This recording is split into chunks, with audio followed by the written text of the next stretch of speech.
बोलिए श्री गिरिराज धरण की जय।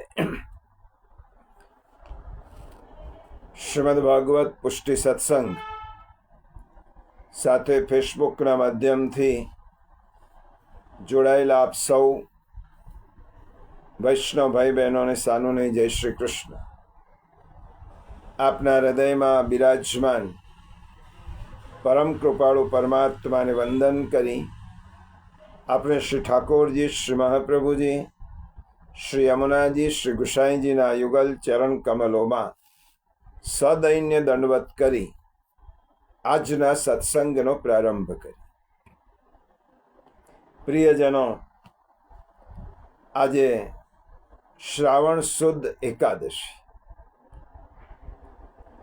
આજનો દિવસ પુષ્ટિમાર્ગના ઇતિહાસમાં સુવર્ણાક્ષરે લખાય તેવો અતિ પવિત્ર દિવસ છે।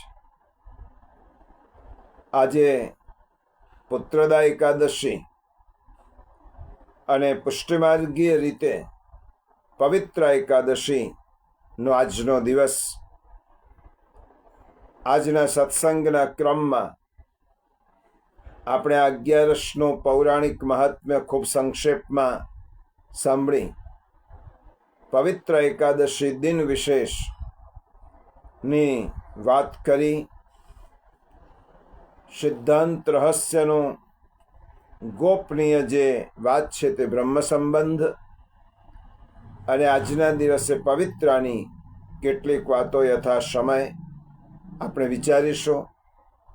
આજના સત્સંગમાં માત્ર આ જ વિષય ઉપર આજનો સત્સંગ રહેશે। પ્રિયજનો, 11નું પૌરાણિક મહાત્મ્ય। પહેલા તો પુત્રદા એકાદશી, એનું પૌરાણિક મહાત્મ્ય શ્રી કૃષ્ણ ભગવાન અને યુધિષ્ઠિર મહારાજના સંવાદમાંથી પ્રાપ્ત થાય છે। યુધિષ્ઠિર રાજા પુત્રદા એકાદશીનું મહાત્મ્ય શ્રી કૃષ્ણ પ્રભુને પૂછે છે, ત્યારે શ્રી કૃષ્ણ ભગવાન કહે છે, રાજન, પ્રાચીન સમયની વાત છે। દ્વાપર યુગનો પ્રારંભનો સમય હતો અને માહિષ્મતીપુરમાં મહિજીત નામનો રાજા પોતાના રાજ્યનું ખૂબ નિષ્ઠાપૂર્વક પાલન કરતો હતો। તેને કોઈ પુત્ર નહોતો, એટલા માટે એ રાજ્ય એમને સુખદાયક પ્રતીત થતું નહોતું। રાજાએ એકવાર પ્રજાજનોની સામે પોતાના મનની વાત કરી, હે પ્રજાજનો, આ જન્મમાં મારાથી કોઈ પાતક થયું નથી। મેં મારા ખજાનામાં અન્યાયથી કમાયેલું કોઈ પણ ધન જમા કર્યું નથી। બ્રાહ્મણો અને દેવતાઓનું ધન પણ મેં ક્યારે હરણ કર્યું નથી। પુત્રવત પ્રજાનું પાલન કર્યું છે અને ધર્મથી પૃથ્વી ઉપર અધિકાર જમાવ્યો છે। દુષ્ટોને દંડ આપ્યો છે, પછી ભલે તે સ્વજનો હોય તો પણ, અને શિષ્ટ પુરુષોનું હંમેશા સન્માન કર્યું છે। કોઈના પ્રત્યે દ્વેષ ભાવ રાખ્યો નથી। પછી મારે ત્યાં પુત્ર ન થવાનું કારણ હું સમજી શકતો નથી। તમે સુજ્ઞ છો અને તમારામાંથી કોઈ જાણતું હોય તો તેનો ઉપાય બતાવો। રાજાના વચનો સાંભળી પ્રજાના પ્રતિનિધિઓ, પુરોહિતો અને બ્રાહ્મણોએ રાજાના હિતનો વિચાર કરી અને ગહન વનમાં પ્રવેશ કર્યો। રાજાનું કલ્યાણ ઈચ્છનારા એ બધા જ પ્રજાજનો ઋષિઓ અને બ્રાહ્મણો સહિત ગહન વનમાં જુદા જુદા આશ્રમોની શોધ કરવા લાગ્યા। એટલામાં એમને મુનિશ્રેષ્ઠ લોમશ ઋષિના દર્શન થયા.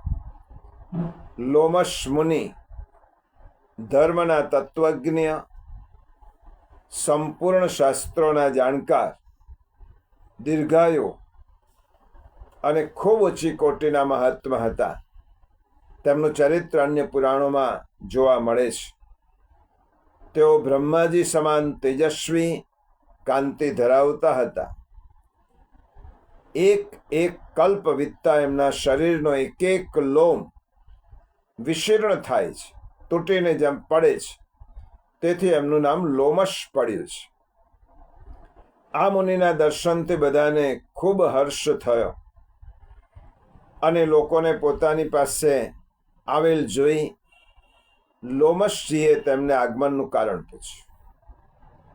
પ્રજાજનોએ ઋષિને વંદન કરીને કહ્યું, હે બ્રહ્મન, આ સમયે મહિજીત નામનો રાજા શાસન કરે છે. એ અમારો રાજા છે. એમને કોઈ પુત્ર નથી અને અમે લોકો એમની જ પ્રજા છીએ. અમારું એમણે પુત્રની જેમ પાલન કર્યું છે અને પુત્રહીન દશામાં એમને જોઈને એમના દુઃખથી દુઃખી થઈને અમે તપશ્ચર્યા કરવાનો નિશ્ચય કરીને અહીં આવ્યા છીએ. સદભાગ્યે આપના દર્શન થયા અને મહાપુરુષોના દર્શનથી જ બધા જ કાર્યો સિદ્ધ થઈ જાય છે. કારણ કે મહાપુરુષોનું દર્શન ભગવત કૃપા વગર થતું નથી. માટે આપ જ અમને અમારી સમસ્યાનો ઉપાય દર્શાવો, જેથી અમારા રાજાને પુત્ર પ્રાપ્તિ થાય. એમની વાત સાંભળી મહર્ષિ લોમશ 2 ઘડી સુધી ધ્યાન મગ્ન થયા અને ત્યારબાદ રાજાના પૂર્વજન્મનો વૃત્તાંત જાણી અને એમને પ્રજાજનોને કહ્યું, હે પ્રજાજનો, તમારા રાજા પૂર્વજન્મમાં લોકોને પીડા આપનારા ધનહીન વૈશ્ય હતા. એ વૈશ્ય ગામડે ગામડે વેપાર માટે ફરતા. એક દિવસ જેઠ મહિનો હતો અને શુક્લ પક્ષની 10મી તિથિએ જ્યારે મધ્યાહ્નનો સમય હતો, ત્યારે કોઈ ગામની સીમમાં જળાશય પાસે ગયો. પાણીથી ભરેલી તેને ઊંડી વાવ જોઈ. એ વૈશ્યએ ત્યાં પાણી પીવાનો વિચાર કર્યો અને એટલી જ વારમાં પોતાના વાછરડાની સાથે એક ગાય પણ ત્યાં આવી. તરસથી વ્યાકુળ અને તાપથી પીડિત એ ગાય પોતાના વાછરડાની સાથે વાવની નજીક પહોંચી અને વાવડીમાં જઈ અને પાણી પીવા લાગી. વૈશ્યે પાણી પીતી ગાયને હાંકીને દૂર હટાવી દીધી અને પોતે પાણી પીધું. આ પાપ કર્મને કારણે તેને રાજા આ સમયે પુત્રહીન થયા છે. બીજા કોઈ જન્મના પુણ્યથી એમને નિષ્કંટક રાજ્યની પ્રાપ્તિ થઈ છે. પ્રજાજનોએ પૂછ્યું, હે મુનિવર્ય, પુરાણોમાં ઉલ્લેખ છે કે પ્રાયશ્ચિત રૂપી પુણ્યોથી પાપ કર્મો નષ્ટ થાય છે. માટે એવા પુણ્ય કર્મનો ઉપદેશ આપો જેથી અમારા એ પૂર્વજન્મમાં કરેલા રાજાના પાપનો નાશ થાય. ત્યારે લોમશ મુનિ બોલ્યા, હે પ્રજાજનો, શ્રાવણ માસના શુક્લ પક્ષમાં જે એકાદશી આવે છે એ એકાદશીનું નામ છે પુત્રદા એકાદશી અને એ મન વાંછિત ફળ આપનારી છે. તમે લોકો એનું વ્રત કરો. આ સાંભળીને પ્રજાએ મુનિને નમસ્કાર કર્યા અને નગરમાં આવીને વિધિપૂર્વક તમામ પ્રજાજનો પુત્રદા એકાદશીના વ્રતનું અનુષ્ઠાન કર્યું. ઉપવાસ, સત્સંગ, જાગરણ કરીને તેનું નિર્મળ પુણ્ય રાજાને અર્પણ કર્યું આ પુણ્યના પરિણામે રાણીને તેજસ્વી પુત્રની પ્રાપ્તિ થઈ. માટે આ એકાદશીનું નામ છે પુત્રદા એકાદશી. પ્રિયજનો, પુષ્ટિમાર્ગીય રીતે આજની એકાદશીએ પરમ ભગવદીય અષ્ટસખા કુંભનદાસ જેનું સ્મરણ થાય છે. કુંભનદાસજીનો જન્મ ચૈત્રવદ એકાદશીએ વ્રજમાં શ્રી ગિરિરાજજીની બાજુમાં જમુનાવતા નામના એક ગામમાં ગોરવા ક્ષત્રિયને ત્યાં થયો હતો. તેમના પિતા ભગવાન દાસ કુંભના મેળામાં પ્રયાગરાજ સહકુટુંબ ગયા. ત્યાં તેમને એક સંતનો સમાગમ થયો. તેમની સેવાથી પ્રસન્ન થઈ સંતે તેમને પુત્ર પ્રાપ્તિનું વરદાન આપ્યું. અને તે દિવસ હતો શ્રાવણ સુદ એકાદશી, એટલે આજનો દિવસ. એટલે સંતના વચન મુજબ શ્રાવણ સુદ એકાદશીથી બરાબર 9 માસે ચૈત્રવદ એકાદશીએ યથા સમય તેમની પત્નીએ એક પુત્રને જન્મ આપ્યો અને તેનું નામ કુંભનદાસ. કુંભનદાસ નામ એટલા માટે પડ્યું કે કુંભ મેળાના પ્રસંગની યાદમાં તેમનું નામ કુંભનદાસ રાખવામાં આવ્યું. આ કુંભનદાસને બાલ વયથી જ ભગવદ કૃપાથી ભગવદ સાક્ષાત્કાર થતો. તેમનામાં પુષ્ટિ ભક્તિનો ઉદય થયો અને 20 વર્ષ સુધી પ્રભુની અનેક લીલાઓ નો સાનુભવ કુંભનદાસજીએ કર્યો. જ્યારે શ્રી મહાપ્રભુ વલ્લભાચાર્યજી આન્યોર પધાર્યા અને શ્રીજીને શ્રી ગિરિરાજજીની કંદરામાંથી બહાર પ્રગટ કર્યા, પધરાવ્યા, તે સમયે કુંભનદાસજી તેમના પત્ની સાથે શ્રી મહાપ્રભુજીની શરણમાં આવ્યા. ત્યારબાદ તેમણે ગાયેલા પદોથી આચાર્યજી અત્યંત પ્રસન્ન થતા અને તેથી પ્રભુ સાન્નિધ્યમાં ઋતુ પ્રમાણે કીર્તનો ગાવા માટે શ્રી મહાપ્રભુજીએ કુંભનદાસજીને આજ્ઞા કરી.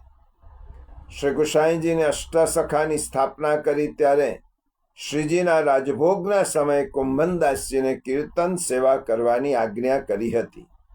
આવા મહાનુભાવ પરમ ભગવદીય કુંભનદાસજીનું સ્મરણ આજના દિવસે આપણે વિશેષ રૂપે કરીએ છીએ.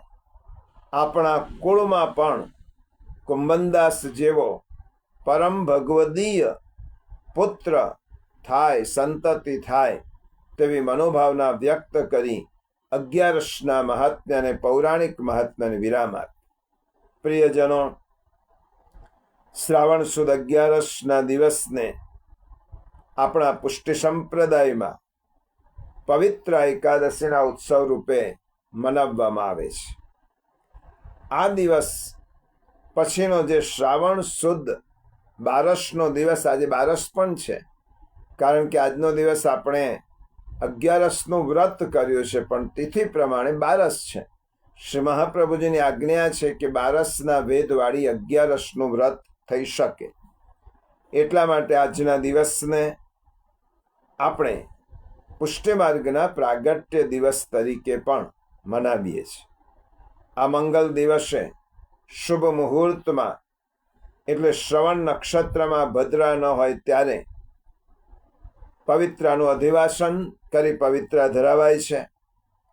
બીજા દિવસે એટલે 12ના દિવસે પૂજ્યશ્રી ગોસ્વામી બાળકો આચાર્યોને પવિત્રા ધરાવાય છે. એટલે પુષ્ટિમાર્ગીય ગુરુ પૂર્ણિમા એ આજના દિવસે મિશ્રીનો ભોગ પણ ઠાકોરજીને ધરાવાય છે. ગુરુદેવને પવિત્રા ધરી મિશ્રી ભોગ આરોગાવી યથાશક્તિ ભેટ ધરી વૈષ્ણવ ધન્યતા અનુભવે છે. પ્રિયજનો, આજના પવિત્રતમ દિવસના એક અલૌકિક પ્રસંગને આપણે સ્મરણ કરીએ. અને પ્રચલિત પ્રસંગ એ આજના દિવસમાં બનેલી ઘટના. આ ઘટના એ પુષ્ટિમાર્ગીય ઇતિહાસમાં ચિરકાલીન વૈષ્ણવને સ્મરણમાં રહે એવી ઘટના છે. આપ સર્વને વિદિત છે કે વિક્રમ સંવત 1549માં 14 વર્ષની સુકુમાર વયે શ્રી વલ્લભ ગોકુળમાં યમુના કિનારે પધારે છે. પોતાના પરિભ્રમણ દરમિયાન પૃથ્વી ઉપર વિચરતા અસંખ્ય દૈવી જીવોને આપે જોયા છે. પંચવિધ દોષોથી ગ્રસિત જીવોને જોઈ તેમનું અંતઃકરણ દ્રવિત થયું હતું. પરમ કૃપાળુ શ્રી વલ્લભ તે દૈવી જીવોના ઉદ્ધારનો માર્ગ વિચારતા હતા. શ્રી ગોકુલમાં કૃપાશક્તિ સ્વરૂપા શ્રી યમુનાજીના પાવન પુલિન પર આપ પધાર્યા છે. વિચારે છે કે આ જ પાવન સ્થળો પર મારા પ્રાણપ્રિય પ્રભુએ અનેકવિધ લીલાઓ કરી છે. સારસ્વત કલ્પમાં પણ તે બધા જ સ્થાનો આજે દ્રષ્ટિગોચર થતા નથી. આ પવિત્ર સ્થાનોનો પરિચય કરાવનાર અહીંયા કોણ હશે? અને પોતાના અંતરની વાત દમલાજીને કહેવા લાગ્યા. અરે દમલા, આજ શ્રીમદ ગોકુલમાં શ્રી ગોવિંદ ઘાટ અને શ્રી ઠકુરાની ઘાટ અસ્તિત્વ ધરાવે છે, પણ કયો ઘાટ ગોવિંદ ઘાટ છે અને કયો ઘાટ ઠકુરાની ઘાટ છે એ કેવી રીતે ખબર પડે? અને આપણે ઠકુરાની ત્રીજના દિવસે જ આ પ્રસંગ વિગતે વિચાર્યો છે. ત્યાં શ્રી યમુનાજી 16 શણગાર ધારણ કરી અને પ્રગટ થાય છે. પોતાના અલૌકિક દિવ્ય રૂપે શ્રી વલ્લભને દર્શન આપે છે અને કહે છે, હે વલ્લભ, જ્યાં આપ ઠાળા છો તે છોકરનું વૃક્ષ બ્રહ્મ સ્વરૂપ છે. આપની જમણી બાજુ શ્રી ગોવિંદ ઘાટ છે અને ડાબી તરફ ઠકુરાની ઘાટ છે. શ્રી વલ્લભ શ્રી યમુનાજીની સ્તુતિ કરે છે અને યમુનાષ્ટક સ્તોત્ર રૂપે આ શ્રાવણ સુદ ત્રીજના દિવસે શ્રી યમુનાજીનું અધિદૈવિક પ્રાગટ્ય અને યમુનાષ્ટક રૂપ સ્તુતિનું પણ પ્રાગટ્ય શ્રાવણ સુદ ત્રીજના દિવસે થયું. આપે છોકરના વૃક્ષ નીચે બિરાજી શ્રીમદ ભાગવતનું પારાયણ કર્યું અને હવે શ્રાવણ સુદ 11નો દિવસ આવ્યો. શ્રીમદ ભાગવત પારાયણ કર્યા પછી આપનો વિરહ તીવ્ર કક્ષાએ પહોંચ્યો અને આપની દૈવી જીવોના ઉદ્ધારની ચિંતા પણ મનમાં ખૂબ વધી. શ્રી વલ્લભની ચિંતા તેમના પ્રાણપ્રિય પ્રભુ કેવી રીતે સહન કરી શકે? પરમ પવિત્ર શ્રાવણ સુદ 11નો દિવસ આવ્યો. મધ્યરાત્રિનો સમય હતો. વાતાવરણમાં નીરવ શાંતિ હતી. ચોમાસાની વાદળ ઘેરી શ્યામ અંધારી રાત હતી. દામોદરદાસજી આદિ સેવકો પણ આપશ્રીની પાસે બિરાજતા હતા અને ત્યાં જ અત્યંત પ્રકાશિત વીજળીના ચમકારા જેવો પ્રકાશ ચમક્યો. એના તેજમાં ઘાટ પર શ્રી વલ્લભ સન્મુખ સાક્ષાત પૂર્ણ પુરુષોત્તમ આનંદ કંદ શ્રી ગોવર્ધનધર પ્રભુ પ્રગટ થયા. કોટી કંદર્પ લાવણ્ય પ્રભુના દર્શન કરતા શ્રી વલ્લભ ઊભા થયા. બે હાથ જોડીને વંદન કર્યા. આપશ્રીના નેત્રોમાંથી હર્ષાશ્રુ ટપકી પડ્યા. હે પ્રાણનાથ, મને શ્રી આજ્ઞા છે. અને શ્રી ગોવર્ધનધરે વચનામૃતની વર્ષા કરતા કહ્યું, હે વલ્લભ, બ્રહ્મ સંબંધ કરણાત સર્વેષામ દેહજીવયો સર્વદોષ નિવૃત્તિર્હિ દોષાઃ પંચવિધા સ્મૃતા. ભગવાનના સ્વમુખે પોતાની ચિંતાનો ઉકેલ મળતા શ્રી વલ્લભને અતિ આનંદ થયો. શ્રી વલ્લભે શ્રી કૃષ્ણની ચતુર્વિધ માધુરી, રૂપ માધુરી, ગુણ માધુરી, મુરલી માધુરી અને લીલા માધુરીનું સાક્ષાત દર્શન કર્યું અને તોટક છંદમાં શ્રી મહાપ્રભુજીના મુખારવિંદમાંથી ઠાકોરજીના વર્ણન કરતું દિવ્ય અલૌકિક સ્તોત્ર સરી પડ્યો અને તે સ્તોત્ર એટલે મધુરાષ્ટકમ. એટલા માટે આપણે આજે પારાયણ કર્યો. 360ના કેસરમાં રંગેલા સિદ્ધ કરી રાખેલા પવિત્રાને પ્રભુના કંઠમાં ધારણ કરાવ્યો, મિશ્રી ભોગ ધર્યો. જન્માષ્ટમીના દિવસે શ્રી કૃષ્ણ પ્રભુનો પ્રાદુર્ભાવ જેવી રીતે દેવકી માતા અને વસુદેવજીની સન્મુખ થયો, ચતુર્ભુજ રૂપે દર્શન આપ્યા અને વેદ પ્રથિત પુરુષોત્તમ જગદોદ્ધારક તરીકે સારસ્વત કલ્પમાં કંસના કારાવાસમાં પ્રગટ થયા હતા. તે જ પ્રાગટ્ય આજના દિવસે શ્રી મહાપ્રભુજી સન્મુખ પ્રભુ પ્રગટ થયા. ગોકુલ ચંદ્રમા રૂપે પ્રગટ થયા છે. વેદાતીત પુરુષોત્તમ છે અને દૈવી જીવો માટે પ્રગટ થયા. એટલા માટે દૈવોદ્ધારક પ્રભુ છે. બંને શ્રાવણ માસ ભક્ત ઉપર કૃપાની દ્રષ્ટિ કરવા પ્રભુ પધાર્યા, કૃપાની વૃષ્ટિ કરી. એકમાં વરદાનની પરિપૂર્તિ કરવાની હતી અને અહીંયા મધુર મિલન હતું. શ્રી ઠાકોરજી અને શ્રી વલ્લભનું મધુર મિલન. આ મિલન કેવું હતું? આશ્વાસનાત્મક મિલન હતું, સંદેશાત્મક મિલન હતું, સમસ્યાઓના સમાધાનનું મિલન હતું.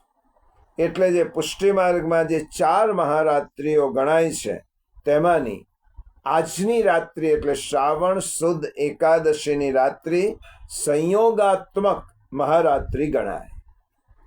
વિવાહ ખેલ એટલે પ્રબોધિનીની રાત્રિ રસાત્મક મહારાત્રિ. જન્માષ્ટમીનો ઉત્સવ જે હવે આવશે શ્રાવણ વધમાં તે ભાવાત્મક મહારાત્રિ. અને મહારાસની રાત્રિ છે રાસની, તે ફલાત્મક મહારાત્રિ. તો આજની રાત્રિ સંયોગાત્મક મહારાત્રિ ગણાય. 360 તારનો પવિત્રો આખા વર્ષ દરમિયાન સેવાક્રમમાં આપણાથી થયેલા અપરાધના પ્રાયશ્ચિત રૂપે છે. મિશ્રી ભોગ એટલા માટે ધર્યો કે રસોવૈ સહ શ્રી કૃષ્ણના રસ સ્વરૂપને મિષ્ટ રસ ભોગ ધરાવવાના પ્રતિક રૂપે છે. અને એટલા માટે આ મધુર મિલન ઠાકોરજીના અને શ્રી વલ્લભના આ મધુર મિલનને આજે સ્મરણ કરવો ખૂબ જરૂરી છે. કારણ કે આ દિવસ આપણા બધા માટે ઉદ્ધારક દિવસ છે. પ્રિયજનો, શ્રી ઠાકોરજીએ શ્રી મહાપ્રભુજીને જે આજ્ઞા કરી એમાં સૌથી પહેલી આજ્ઞા કરી બ્રહ્મ સંબંધ કરણા. સિદ્ધાંત રહસ્યનો પહેલો શ્લોક મહાપ્રભુજી બોલ્યા છે. શ્રાવણસ્યા મલે પક્ષે એકાદશ્યા મહાનિશે સાક્ષાત ભગવતા પ્રોક્ત તદ અક્ષરશ ઉચ્યતે. પરંતુ પછીના જે શ્લોકો છે તે ઠાકોરજીએ વલ્લભને કહેલા છે. અને શ્રી વલ્લભ આપણને અવતરણ ચિહ્નમાં ઇન્વર્ટેડ કોમામાં ઠાકોરજીની વાણીનું દર્શન કરાવી રહ્યા છે. તો ઠાકોરજીની પહેલી આજ્ઞા શું છે? બ્રહ્મ સંબંધ કરણા. પુષ્ટિ માર્ગનું આ ખૂબ મોટું રહસ્ય છે. આનાથી ગોપનીય રહસ્ય પુષ્ટિ માર્ગમાં હોઈ શકે નહીં, છે નહીં. બ્રહ્મ સંબંધ છે શું? બ્રહ્મ સંબંધની સંકલ્પના જ્યાં સુધી પુષ્ટિમાર્ગીય વૈષ્ણવો નહીં સમજે ત્યાં સુધી પુષ્ટિમાર્ગનો પરિચય નહીં થાય, શ્રી વલ્લભનો પરિચય નહીં થાય. તો બ્રહ્મ સંબંધ એ વિશ્વની સૌથી મોટી વિચારધારા છે, સર્વોપરી સિદ્ધાંત છે. આનાથી મોટો તત્વજ્ઞાનનો ઊંચો કૂદકો હોઈ શકે જ નહીં. પણ આપણો બ્રહ્મ સંબંધ એ બ્રહ્મ સંબંધ બની ગયો છે. બ્રહ્મ એટલે પરમાત્મા, બ્રહ્મ એટલે પ્રભુ, બ્રહ્મ એટલે ઈશ્વર, બ્રહ્મ એટલે શ્રી કૃષ્ણ અને બ્રહ્મ એટલે એબ્સોલ્યુટ રિયાલિટી. આ સૃષ્ટિનું અંતિમ તત્વ એ બ્રહ્મ છે. આની સાથેનો સંબંધ જોડવો એના કરતાં મોટું ચિંતન, એના કરતાં મોટી ભક્તિ હોઈ શકે જ નહીં. અને આ બ્રહ્મ સંબંધે જીવાત્મા સાથે પરમાત્માનું આધ્યાત્મિક લગ્ન છે, અને સાચું લગ્ન છે. લગ્ન એટલે બંધાવું, જોડાવું, સંબંધ નક્કી કરવો, અને આ સંબંધ એક જ વાર થાય અને છેલ્લી વાર થાય. લગ્ન જેવી રીતે વિધિ છે, તેવી રીતે બ્રહ્મ સંબંધ એક અલૌકિક વિધિ પણ છે અને સમજણ પણ છે. લગ્ન થયા પછી લગ્ન જીવન નિભાવવું એ પતિ પત્નીની સંયુક્ત જવાબદારી છે. લગ્નની વિધિ કર્યા પછી છૂટા થવાનું હોય તો એ વિધિનો અર્થ નથી. મહાપ્રભુ અગ્નિ સ્વરૂપ છે, તુલસીજી બ્રાહ્મણ સ્વરૂપ છે, અને ગદ્યમંત્રની દીક્ષા આપણે લીધેલી પ્રતિજ્ઞા છે. અને લગ્ન પછી જેવી રીતે પત્નીની ફરજ બને છે કે પતિને સમર્પિત થવું અને તેની સેવા કરવી, તેમ પતિની ફરજ બને છે કે તેને સંભાળવી, સાવધાનીથી તેનું રક્ષણ કરવું. તેમ બ્રહ્મ સંબંધ પછી જીવાત્માનો રોલ પત્નીનો છે અને પરમાત્માનો રોલ પતિનો છે. તેથી બ્રહ્મ સંબંધ પછી જેનો બ્રહ્મ સંબંધ થયો હોય તે જીવે પોતાની બે ફરજો અનિવાર્ય રીતે બજાવવાની હોય છે, એક સેવા અને બીજું સ્મરણ. પ્રત્યક્ષમાં સેવા અને પરોક્ષમાં સ્મરણ. આ બંને ફરજો નિભાવીએ તો પ્રભુ તો તેમની ફરજ નિભાવે જ છે. જીવને આશ્રય આપે છે, જીવને પોષણ આપે છે, જીવનું રક્ષણ કરે છે. ભગવાન પતિ તરીકે પૂર્ણ રૂપે પ્રામાણિક છે, અને જીવાત્મા પત્ની તરીકે બધી જ રીતે અપ્રામાણિક રહે તો આ સંબંધ ટકે કેવી રીતે? પ્રિયજનો, આ બ્રહ્મ સંબંધ નો સિદ્ધાંત પ્રગટ કર્યો સ્વયં પરમાત્માએ. આ સિદ્ધાંત સમજાવ્યો સિદ્ધાંત રહસ્ય દ્વારા આચાર્ય ચરણ શ્રી વલ્લભ મહાપ્રભુએ. આ બ્રહ્મ સંબંધનો વિધિ કર્યો શ્રી મહાપ્રભુજીને અંતરમાં પધરાવી આપણા દીક્ષાગુરુ દીક્ષાગુરુ વલ્લભ કોળે. અને આ સિદ્ધાંત જીવવાનો છે આપણે. ત્રણેય પોતાની ફરજ યથાવત બજાવી છે. પરમાત્માએ શ્રી વલ્લભે અને વલ્લભ કોળે.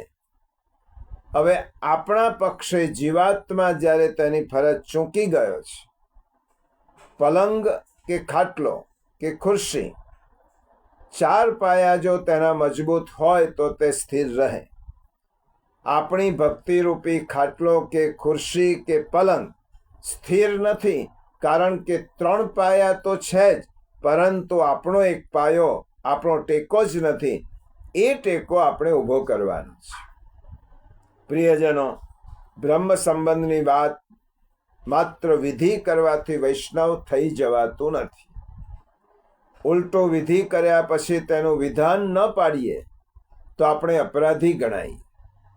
કોઈ વ્યક્તિ પરણ્યો જ ન હોય તો એને એની ફરજો માટે જબરજસ્તી ન કરી શકાય, પણ કોઈ વ્યક્તિ પરણી ગયો હોય તો તેને તેની ફરજો બજાવવી જોઈએ, અને ન બજાવે તો તે અપરાધ કહેવાય. આપણે બ્રહ્મ સંબંધનો વિધિ પૂર્ણ કર્યો, વિધાન રૂપે સેવા સ્મરણ કર્યા નહીં તો આપણા જેવા બીજા કોણ અપરાધી હોઈ શકે? પ્રિયજનો, 84 અક્ષરનો ગદ્ય મંત્ર બોલાયેલો હોવાથી આ મંત્રને ગદ્ય મંત્ર કહેવાય છે.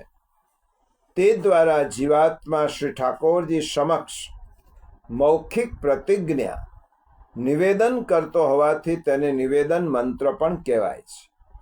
આ મંત્ર આપણે જીવાત્મા અને પરમાત્મા વચ્ચેનો મધુર સંવાદ છે. આજે એનું સ્મરણ કરવું જરૂરી છે, કારણ કે આજનો દિવસ આ પ્રાગટ્ય, આ મંત્રનું પણ પ્રાગટ્ય છે. આ મંત્ર એ જીવાત્મા અને પરમાત્માનો મધુર સંવાદ છે.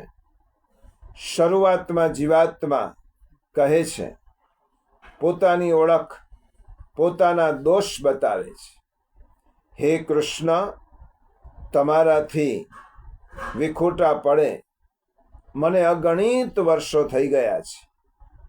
પરિણામે હું આપને સદંતર વિસરી ગયો છું.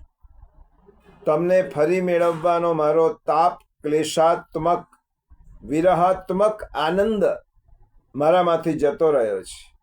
હું આવો જીવ છું. પરમાત્મા તેમનો પરિચય 2 જ શબ્દોમાં આપે છે. હે જીવ, હું ભગવાન કૃષ્ણ છું.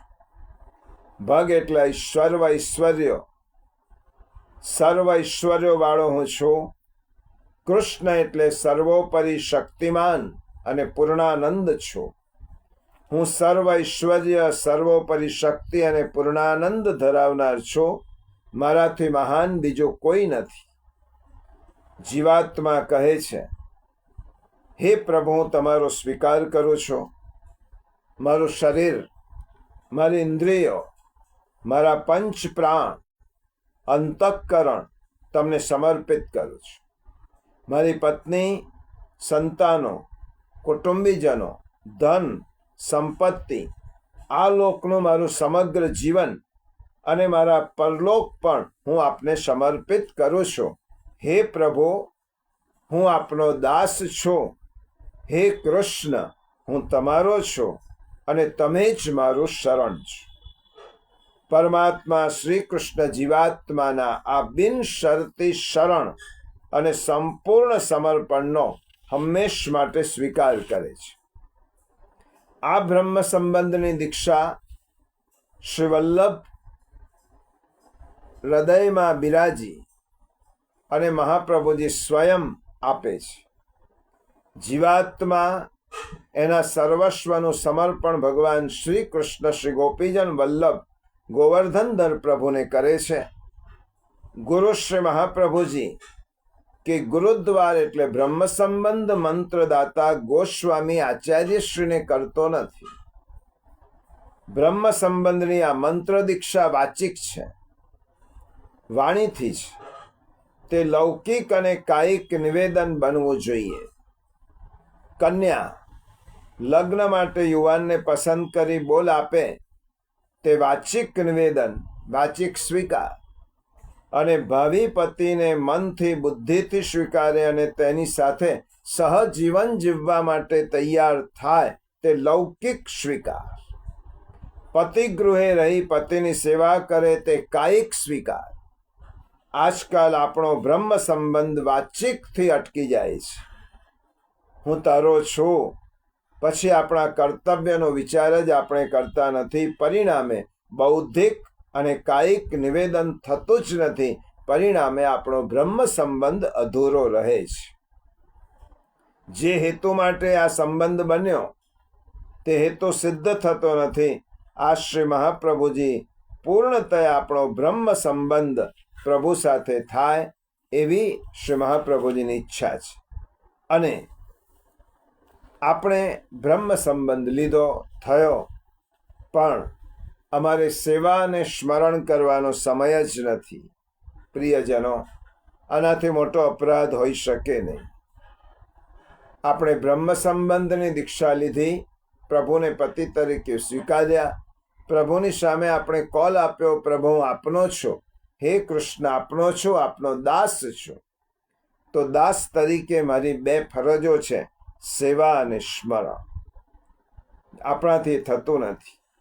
એનું કારણ આપતા આપણે એમ કહીએ છીએ કે સેવા બહુ અઘરી છે, સેવા બહુ ક્લિષ્ટ છે, અને અમારાથી આ યુગમાં આ બધું નભે નહીં.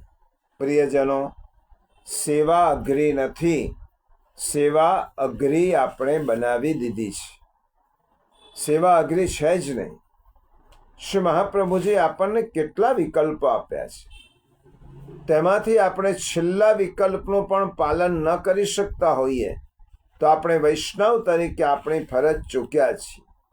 માર્ગના સિદ્ધાંત પ્રમાણે દરેક બ્રહ્મ સંબંધી જીવે પુષ્ટ કરાવેલા શ્રી ઠાકોરજીની સેવા કરવી જોઈએ. પરંતુ આજના સમયમાં તે સંભવ ન હોય તો જીવ માટે અમુક સહેલા નિયમો અનિવાર્ય ગણાયા છે. અને શ્રી વલ્લભ કુલની આજ્ઞા પ્રમાણે હું કહું તો ગળામાં તુલસીની કંઠી અનિવાર્ય છે. આપણા રૂમમાં શ્રીનાથજી અથવા કોઈ પુષ્ટિમાર્ગીય સ્વરૂપના ચિત્રજી બિરાજે તે જરૂરી છે. દિવસમાં જેટલું બને તેટલું ઓછામાં ઓછું 5-10 મિનિટ શ્રી કૃષ્ણ શરણમ મમ અષ્ટાક્ષર મંત્રનું રટણ કરવું જોઈએ. જન્મદિવસ, રજા અથવા પારિવારિક પ્રસંગો ઉપર હવેલીમાં દર્શન, ગુરુના ચરણ સ્પર્શ કરવા આ વૈષ્ણવનું મિનિમમ કર્તવ્ય છે. શ્રી મહાપ્રભુજી જાણે છે કે આટલો પણ કરશે તો ભગવાન તેને રસ્તો બતાવશે. એટલા માટે ઠાકોરજીની સન્મુખ બેસતા થાવ. શ્રી વલ્લભ આપણને આજ્ઞા કરે છે, બ્રહ્મ સંબંધ લીધા છે તો ઠાકોરજીની સન્મુખ બેસો, અષ્ટાક્ષરનું રટણ કર. પછી શ્રી વલ્લભને ખબર છે કે જેમ જેમ તમે ઠાકોરજીની સન્મુખ બેસતા થશો તેમ પછીનો રસ્તો પ્રભુ સ્વયં બતાવશે. બુદ્ધિ પ્રેરક કૃષ્ણસ્તો. આપણા ભગવાન સાથે આ એરેન્જ મેરેજમાં પહેલા એકબીજાથી અજાણ્યા, પહેલા તો બંને એકબીજાથી અજાણ્યા હોય, પણ જેમ જેમ સાહચર્ય થતું જાય તેમ તેમ પ્રેમ નિર્માણ થતો જાય. આપણે સાથે જ રહેવા તૈયાર ન હોય તો પ્રેમ નિર્માણ કેવી રીતે થાય?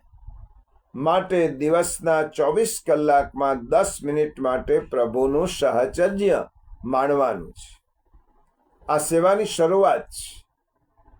પ્રભુ સન્મુખ હોય તો સેવા, પ્રભુથી દૂર હોઈએ તો સ્મરણ. બંનેને પુષ્ટ કરવા માટે સત્સંગ અને તેને સમજવા માટે શ્રવણ. પ્રિયજનો, આજે સેવા અઘરી નથી, સેવા બોજો નથી. આટલું સમજીને શ્રીમદ ભગવદ્ ગીતામાં પ્રભુએ આજ્ઞા કરી, સ્વલ્પમપ્યસ્ય ધર્મસ્ય ત્રાયતે મહતો ભયા. આપણું થોડુંક પણ આચરણ આપણે મોટા ભયમાંથી ઉગારી શકવા માટે સમર્થ છે. આપણે કહીએ કે અમારા ઘરમાં અમારા વડીલ સેવા કરે છે. એક ઘરમાં શ્રી ઠાકોરજીની એક જ સેવા બિરાજે તો બધું આવી જાય.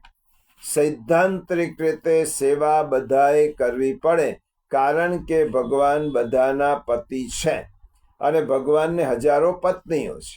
આપણે ભાગવતમાં નારદ ઋષિનો પ્રસંગ સાંભળ્યો છે. ભગવાન બધાનો પત્ની તરીકે સ્વીકાર કરે છે અને બધાની સેવાનો પણ સ્વીકાર કરે છે. વ્યવહારિક દ્રષ્ટિએ સેવા એક જ હોય તો સેવા બધાએ ભેગા થઈને કરવાની. કોઈ ફૂલ સેવા કરે, કોઈ સામગ્રી સેવા કરે, કોઈ પરચારગી સેવા કરે, કોઈ જલ સેવા કરે, કોઈ પાન બીડાની સેવા કરે, કોઈ શૃંગારની સેવા કરે. સેવામાં હાથ બટાવવા, હાથ પવિત્ર કરવા એ પણ સેવાનો જ એક પ્રકાર છે.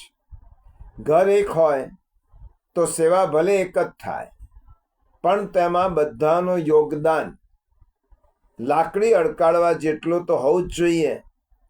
સેવા એક હોય પણ સ્મરણ તો વ્યક્તિગત હોવું જોઈએ. અને અષ્ટાક્ષરની માળા કરતા આપણને કોણ રોકવાનું છે? નહીં તો બ્રહ્મ સંબંધ લેવાનો અર્થ શું? બ્રહ્મ સંબંધ દ્વારા શ્રી વલ્લભે આપણને પ્રભુ પથનો હાઈવે બતાવી દીધો છે. ચાલવાનું આપણે જ. શ્રીમદ ભગવદ્ ગીતામાં કહ્યું કે ઉદ્ધરેદ આત્માનમ અવસાદયેત આત્મૈવરાત્મનો બંધો આત્મૈવ રિપુરાત્મન. ગુરુ આપણને રસ્તો બતાવે પણ ચાલવો તો આપણને પડે. અને શ્રી વલ્લભ કુલની કૃપા જુઓ. સાંપ્રત પરિસ્થિતિનો વિચાર કરીને શ્રી વલ્લભ કુલે આપણને ઓછામાં ઓછી સેવાનો વિધિ સમજાવ્યો. જવાબદારી પોતે ઉપાડી. ગુરુ ઘરે આપણી જવાબદારી ઉપાડી. સેવાને આપણે જમાનાને અનુરૂપ બનાવી અને પોતાની જવાબદારીથી આજ્ઞા આપી કે આટલું જ કરશો તો પણ ઠાકોરજી પ્રસન્ન થશે. આનાથી વધારે કૃપા શું હોઈ શકે? કેટલાકના મનમાં હોય છે કે બ્રહ્મ સંબંધ નાની ઉંમરમાં પરંપરાથી લઈ લીધેલા હોય, તે વખતે ખબર પણ ન હોય, અને મોટા થયા પછી ખબર પડી કે બ્રહ્મ સંબંધ લીધા છે, પછી સમજાયું તો બ્રહ્મ સંબંધ ફરીથી લેવા પડે. પ્રિયજનો, એકવાર સંબંધ જોડાયો હોય, જાણતા કે અજાણતા, તો સમજ્યા પછી તેનું પાલન કરવાની જવાબદારી આપણી છે. બ્રહ્મ સંબંધ ફરીથી લેવાના હોતા નથી. પ્રાચીન સમયમાં બાળ લગ્નો થતા અને છોકરી મોટી થયા પછી તેને પતિ ઘેર મોકલવામાં આવતી. એમ સમજી લેવાનું કે આપણા બાળ લગ્ન થયા હતા, સમજણા થયા. સંબંધ નિભાવવાની શરૂઆત જ્યારથી સમજણા થયા ત્યારથી કરીએ. સેવા સ્મરણ ચાલુ કરવાનું. બસ આ જ વાત છે. સમજ્યા ત્યારથી આપણે શાણા થવાનું. પ્રભુ તો આપણા સ્વામી છે જ. સેવક મારે થવાનું છે. સેવક ધર્મ મારે નિભાવવાનો છે. આ બ્રહ્મ સંબંધનો અતિ સામાન્ય છતાં ગૂઢ સિદ્ધાંત અસમર્પિત ત્યાગ. જે પદાર્થ પ્રભુએ અંગીકાર કર્યો નથી તે પદાર્થ મારાથી કેવી રીતે અંગીકાર થાય? આ બ્રહ્મ સંબંધનો બીજો સિદ્ધાંત છે. શ્રી મહાપ્રભુજી સમજાવે છે કે સેવા કરવાની આપણી રુચિ થતી નથી. તેના કારણો છે, ઠાકોરજીને આપણે આપણા માન્યા નથી, અથવા શ્રી ઠાકોરજીને આપણે પરિવારના સભ્ય ગણ્યા નથી, એટલા માટે સેવામાં રુચિ થતી નથી. પોતાપણાની ભાવના હોય તો તેનું ધ્યાન રાખ્યા વગર આપણે કેવી રીતે રહી શકીએ? મા પોતાના દીકરાનું ધ્યાન રાખ્યા વગર, કે તેને ખવડાવ્યા વગર, કે તેને સ્નાન કરાવ્યા વગર, કે શૃંગાર કર્યા વગર, મા પોતે થોડી પોતે પહેલો શૃંગાર કે સ્નાન કરે છે કે ભોજન કરે છે. ઠાકોરજી આપણા ઘરમાં યશોદોત્સંગ લાલિત રૂપે પધાર્યા છે, અને તેથી પોતાપણાની ભાવના ઠાકોરજીમાં પહેલી આપવી જોઈએ. કારણ કે સેવાનો પહેલી શરત છે સ્નેહ. સ્વકીય ભાવ હોય તો જ સ્નેહ નિર્માણ થાય. પ્રિયજનો, બ્રહ્મ સંબંધ એ વિધિ નથી. બ્રહ્મ સંબંધ એ કર્મકાંડ નથી. બ્રહ્મ સંબંધ એ રૂઢિ નથી. પણ બ્રહ્મ સંબંધ એ સમજણ છે, અન્ડરસ્ટેન્ડિંગ છે, એક કન્સેપ્ટ છે. બ્રહ્મ સંબંધ તત્વજ્ઞાનનો સૌથી ઊંચો કૂદકો છે. બ્રહ્મ સંબંધ એ ભક્તિનો સૌથી ઊંચો કૂદકો છે. ભગવાનની સાથે જોડાઈને આપણી ફરજો બજાવવા માટેનું દિશા સૂચન કરનાર બ્રહ્મ સંબંધ એ દીવા દાંડી છે. આપણે પુષ્ટિમાર્ગીય વૈષ્ણવો તરીકે ભગવદ આજ્ઞાનો સ્વીકાર કરી શ્રી મહાપ્રભુજીએ દર્શાવેલા સિદ્ધાંતોનું અનુકરણ કરી આ પંથે આગળ વધીશું તો મહાપ્રભુજી આપણને ખાતરી આપે છે, શરણસ્ત સમુદ્ધારમ કૃષ્ણમ વિજ્ઞાપયામ્યહમ.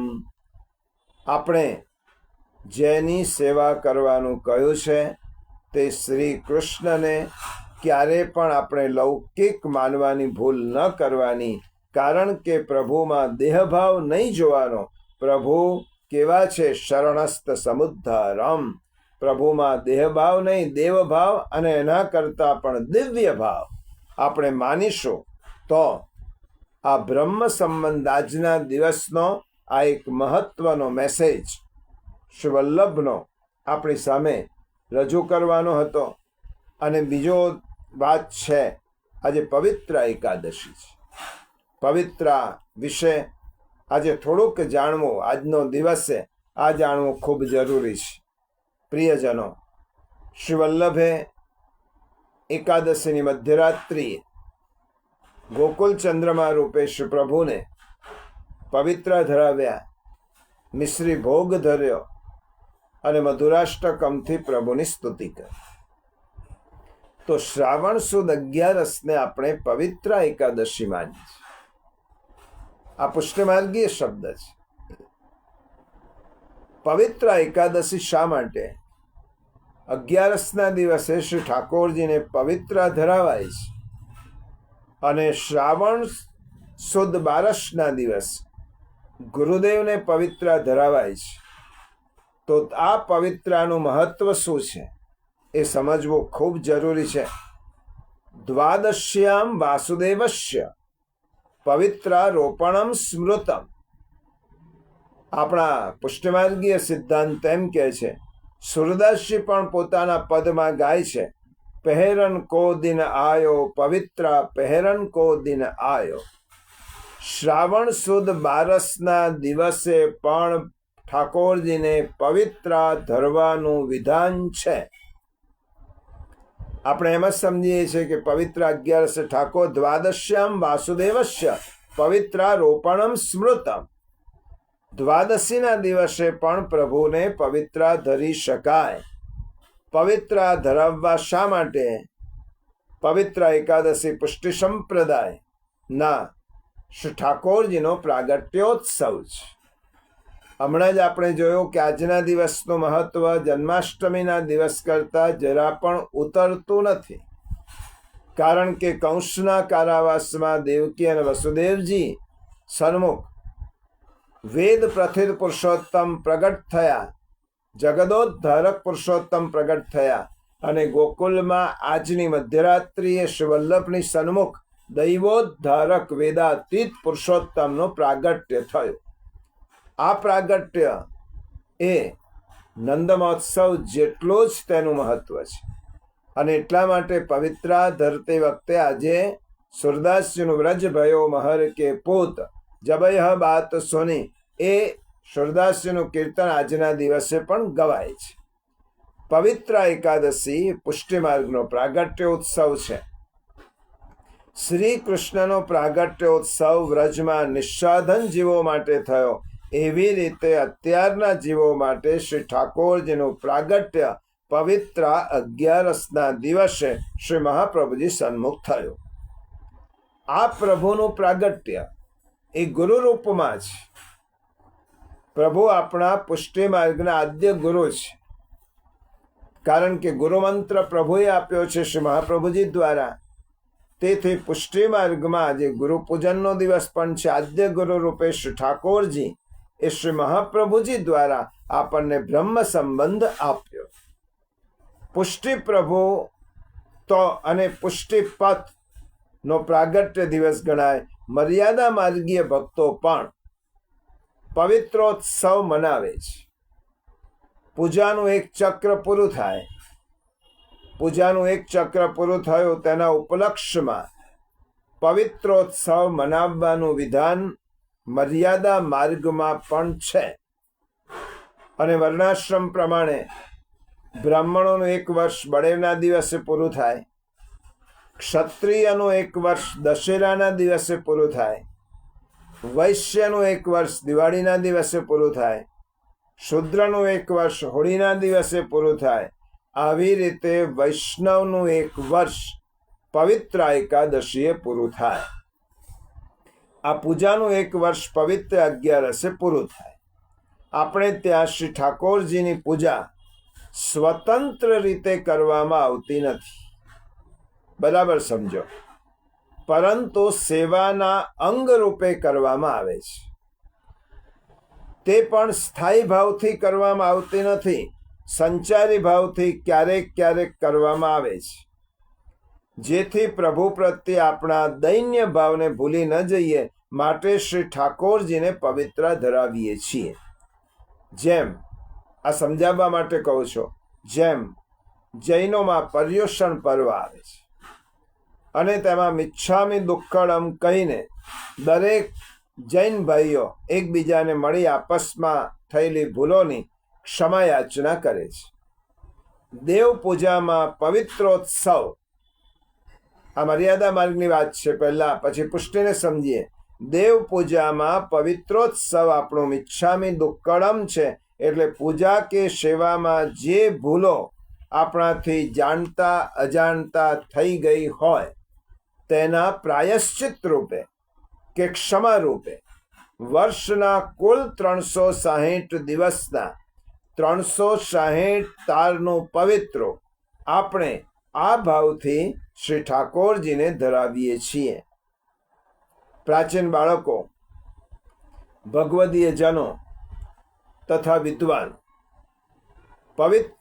પવિત્રાનો અલૌકિક ભાવ વર્ણવતા જણાવે છે કે પૂર્ણ પુરુષોત્તમ પ્રભુ 16 કલાના સાગર છે.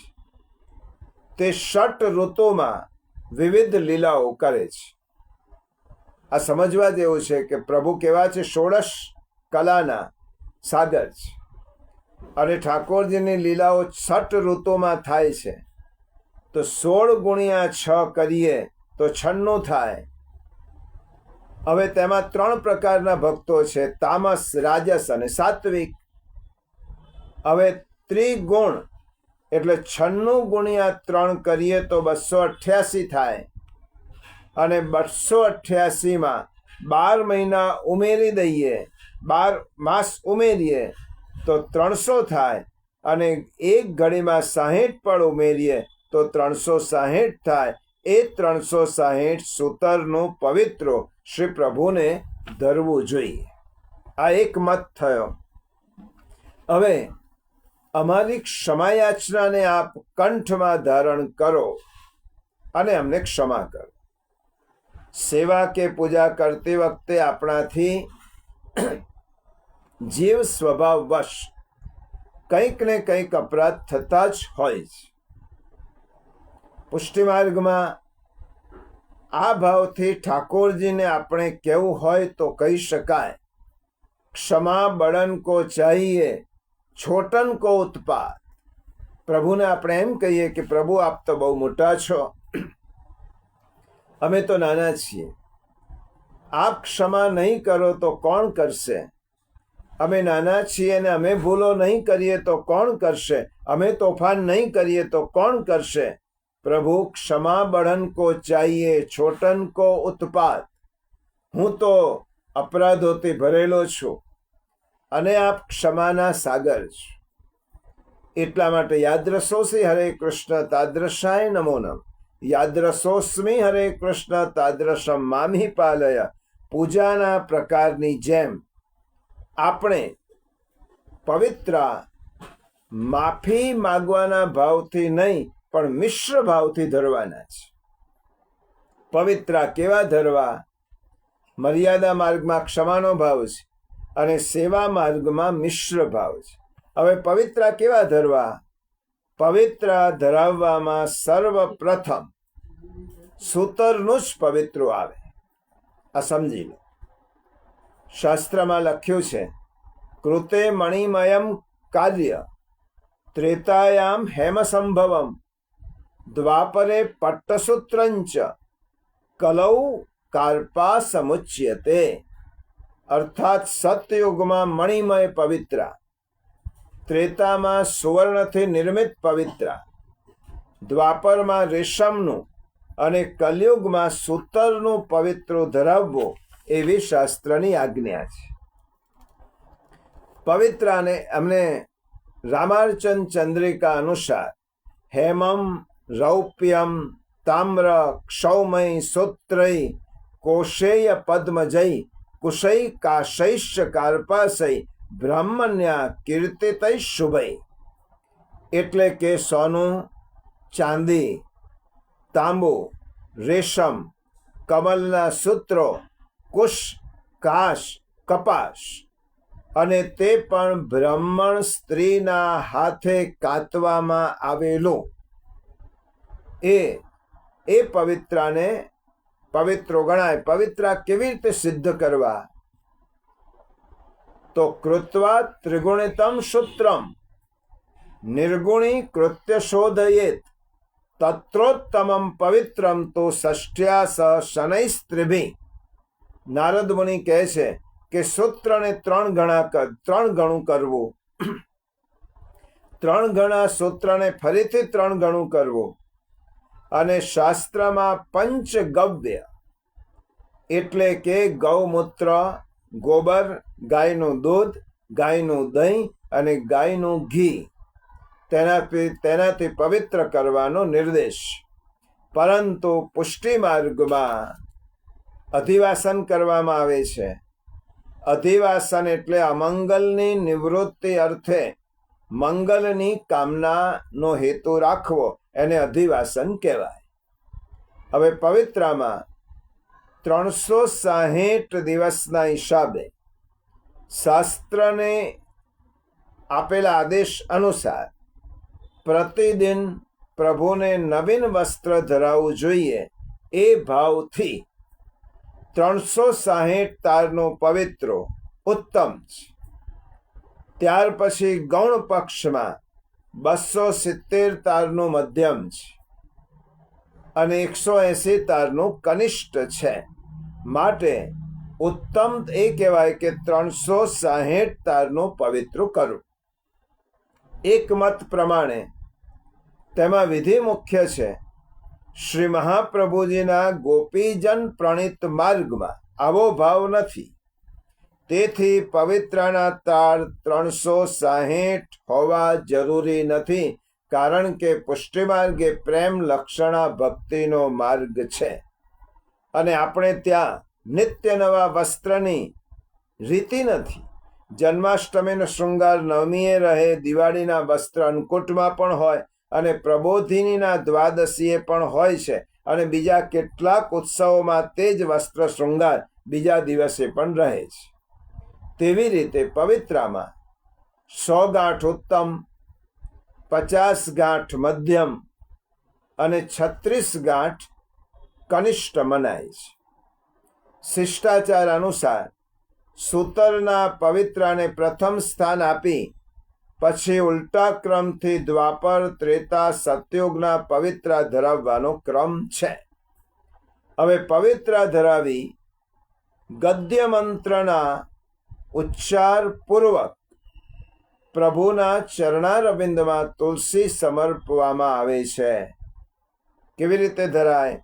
પવિત્રા બનાવતી વખતે અને ધરતી વખતે આનંદાય નમઃ શ્રી ઠાકોરજીનું સ્મરણ કરવું, પરમાનંદાય નમઃ શ્રી સ્વામીજીનું સ્મરણ કરવું અને શ્રી કૃષ્ણાસ્યાય નમઃ શ્રી વલ્લભનું સ્મરણ કરવું. પવિત્રા ધરતી વખતે અને બનાવતી વખતે ચરણારવિંદમાં તુલસી સમર્પાય અને આ રીતે સ્મરણ કરવું. પવિત્રાની લંબાઈ ચરણ સુધી ઉત્તમ, ઢીચણ સુધી મધ્યમ અને કટી સુધી હીન. પવિત્રાની લંબાઈને ચરણ સુધી ઉત્તમ માની છે, ઢીચણ સુધી મધ્યમ છે અને કટી સુધી હીન છે. શ્રી ઠાકોરજી અને ગુરુને કેસરી રંગના પવિત્રા ધરવા જોઈએ. સૂતક વગેરે પ્રતિબંધના કારણે એકાદશી અને બારસે પ્રભુને અને શ્રી ગુરુદેવને પવિત્રા ન ધરાવી શકાયા હોય તો જન્માષ્ટમી પર્યંત પ્રભુને અને ગુરુદેવને પવિત્રા ધરાવી શકાય. શાસ્ત્ર કથન અનુસાર ન કરોતિ વિધાનેન પવિત્રારોપણમ તુયઃ તસ્ય સંવત્સરી પૂજા નિષ્ફલા મુનિષત્તમ તસ્માદ ભક્તિ સમાયુતૈર નરૈ વિષ્ણુ પરાયણૈ વર્ષે વર્ષે પ્રકર્તવ્યમ પવિત્રારોપણમ હરે. શાસ્ત્ર શું કહે છે? જે વિધિપૂર્વક પવિત્રા પ્રભુને અર્પણ કરતા નથી તેની વર્ષભરની સેવા નિષ્ફળ થઈ જાય છે. માટે પ્રભુ પરાયણ ભક્તિ પરાયણ વૈષ્ણવે પ્રતિ વર્ષ ઠાકોરજીને પવિત્રા ધરાવવા જોઈએ. શ્રી ગોપીનાથજી શ્રી મહાપ્રભુજીના જ્યેષ્ઠ પુત્ર પવિત્રાનો ભાવ આ શ્લોકમાં સમજાવે છે. 4 શ્લોકમાં સમજાવે છે. એમાંથી એક શ્લોક આ પ્રમાણે છે: સમર્પયામિ તત્પ્રીતઃ કૃપયાંગત કુરુ પ્રભો તત્સમર્પણો તો ભાવ સેવાયા ફલરૂપતા.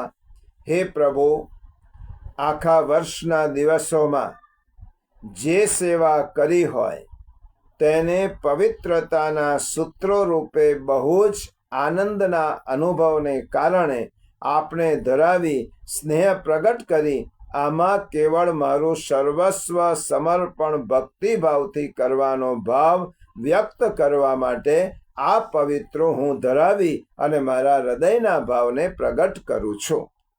આપણો જે મારા પ્રત્યે અકારણ સ્નેહ છે, આ ગોપીનાથજી લખે છે, પ્રભુને કહેવાનું છે આપનો જે મારા પ્રત્યે અકારણ સ્નેહ છે તે સદા બન્યો રહે અને સમર્પણ દ્વારા મારી સેવા ખાલી ક્રિયાત્મક ન રહેતા મારા દેહ આદિ સાથે ભાવાત્મક બની રહો.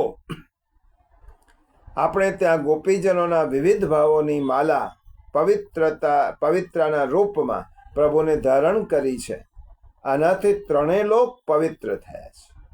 અને પદમાં ગાયો છે, પવિત્રા પહેરન રાજકુમાર તીનો લોક પવિત્ર કિએ હૈ.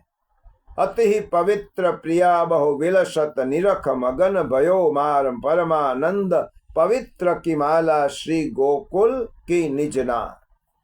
श्रावण शुक्ल एकादशी होत है मंगलचार पवित्रा पहरे श्री राजकुमार. पवित्रा पहरत श्री गिरधर लाल रुचिर पाट के फोदना करी करी पहरावत सब बाल. કુંભનદાસજી પણ ગાય છે. બધા જ અષ્ટ સખાઓએ આના કીર્તનો કર્યા છે. કનક પવિત્રા શોભિત શ્યામ નગર જટિત આભૂષણ શોભિત મધ્ય બિરાજત મુક્ત ગામ. આશ્કરણજીએ ગાયેલું છે. હવે પહેલું પવિત્રો કેસરી,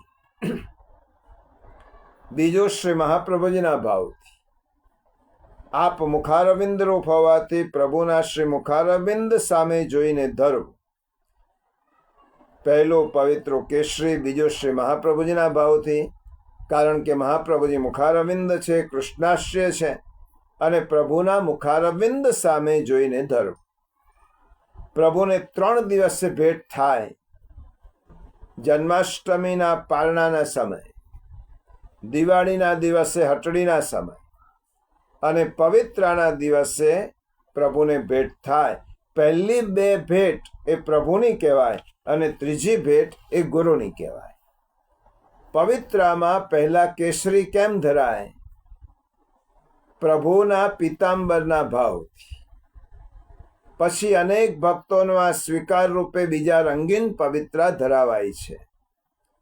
મિશ્રી ભોગ ધરાવાય છે. ભક્ત મધુર ભાવાવિષ્ટ બને તે ભાવથી શ્રી સ્વામિનીજીના રસ માધુર્યના ભાવથી પ્રભુને મિશ્રી ભોગ ધરાય છે. એમાં સ્વામિનીજીનો રસ માધુર્યનો ભાવ છે. પીળું પવિત્રો શ્રી કંઠમાં સ્વામિનીજીના વર્ણના ભાવથી ધરાવાય છે. પ્રિયજનો ગુરુને 2 પવિત્રા ધરાવાય. એક ઠાકોરજી ને 3 ધરાવાય. સ્વામિનીજીનો ભાવ, ગુરુનો ભાવ અને પોતાનો ભાવ. ઠાકોરજીને 3 ધરાવાય, સ્વામિનીજીનો ભાવથી, ગુરુના ભાવથી અને પોતાના ભાવ. ગુરુજીને 2 પવિત્રા ધરાવાય. શ્રી ઠાકોરજીને પવિત્રા ક્યારે ધરાય? શ્રાવણ સુદ 11 ભદ્રા જે સમય ના લાગતી હોય તે પછી જ પવિત્રા ધરવા. ભદ્રા હોય ત્યારે પવિત્રા કે રક્ષા ધરાય નહીં. તેનો સમય ટિપ્પણીમાં આપેલો હોય છે. પ્રિયજનો, હવે થોડીક માહિતી પવિત્રાની બહુ સંક્ષિપ્તમાં આપણે જે વાત કરી છે તે વાત આપણે જોઈ છે, પરંતુ તે વાતને થોડી વિચારી પણ લઈએ. પવિત્ર શેનો બનાવીએ તે વાત કરી. સૂતરનો, કલયુગમાં રેશમ કે સૂતરનું હોય. પવિત્રામાં 108 ગાંઠ હોય છે, 56 મધ્યમ અને 12 ન્યૂનતમ. પવિત્રામાં 360 તાર, પછી 270 અને 180. પવિત્રાની લંબાઈ હમણાં જ કહું. ચરણ સુધી ઉત્તમ, ઢીચણ સુધી મધ્યમ, કટી સુધી હીન. કયા રંગના પવિત્રા ધરવા જોઈએ? તો ઠાકોરજીને, ગુરુને કેસરી રંગના ધરવા જોઈએ. પવિત્રા ક્યારે ધરાય? શ્રાવણ સુદ 11 ઠાકોરજીને અને શ્રાવણ સુદ 12 વલ્લભ કુલના બાળકોને ગુરુને.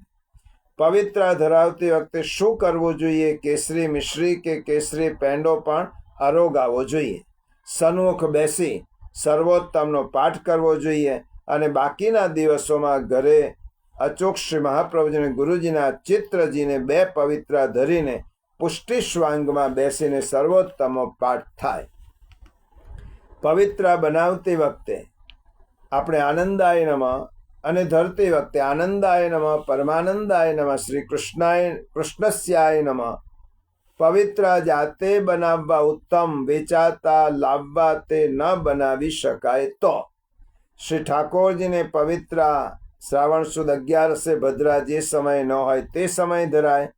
પવિત્ર કોણે અને ક્યારે ન ધરાય? સૂતક વર્ણ પ્રમાણે બ્રાહ્મણને 10 રાત્રિ, ક્ષત્રિયને 13 રાત્રિ, વૈશ્યને 15 અને શૂદ્રને 20.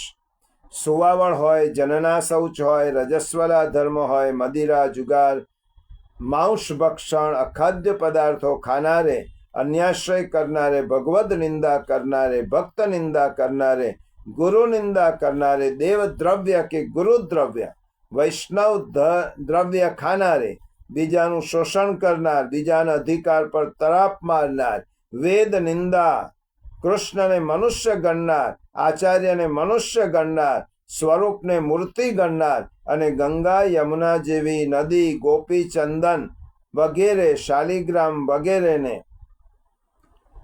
લૌકિક સ્વરૂપે જોનાર, ચોરી કરનારે પવિત્ર ધરાવી શકાય નહીં. સૌથી પહેલા વલ્લભાચાર્યજીએ ક્યારે અને કોણે પવિત્ર ધરાવ્યું તો તે આપણે પ્રસંગમાં જોઈ ગયા. પ્રિયજનો, પવિત્રની સંખ્યા પણ જોઈ.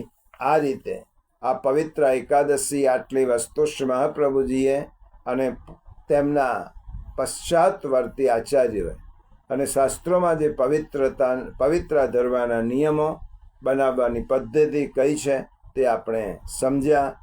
આ એકાદશી આપણા માટે ખૂબ મહત્વની છે અને આ એકાદશીના દિવસે આપણે ઠાકોરજીના ચરણમાં વંદન કરી આપણાથી જાણતા અજાણતા થયેલી ભૂલોની ક્ષમાપના કરી તેમને પવિત્ર ધરીએ.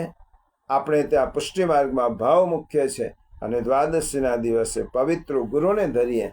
આવી રીતે પવિત્ર એકાદશીનો ભાવ અને બ્રહ્મ સંબંધનો ભાવ આપણે જો સમજ્યા અને સમજીને સેવા સ્મરણ ચાલુ કરીશું, સંક્ષિપ્ત થોડું ઘણું પણ સ્વલ્પતમ પણ સેવા અને સ્મરણ ન થતું હોય તો પહેલી શરત છે સ્નાન કરી શુદ્ધ થઈ ઠાકોરજીની સન્મુખ થોડીક વાર માટે બેસવા. એ બેસતા બેસતા આપણને ક્યારેક, હમણાં જ ગીતા અધ્યયનમાં કહ્યું કે દદામી બુદ્ધિ યોગમ તમ, ભગવાન જ આપણી બુદ્ધિને પ્રેરણા આપશે અને બુદ્ધિ પ્રેરક કૃષ્ણસ્તો. તો આપણે સેવા અને સ્મરણ થોડું પણ ચાલુ કરીશું, ચાલુ રાખીશું તો પણ આજનો દિવસ આપણા સૌ માટે સાર્થક થયેલો ગણાશે. આપ સૌને પવિત્ર એકાદશીની, આવતીકાલે પવિત્ર બારસ બંને ઉત્સવોની ખૂબ ખૂબ મંગલ વધાઈ આપી આજના ઉત્સવને, આજના સત્સંગને આપણે વિરામ આપીએ.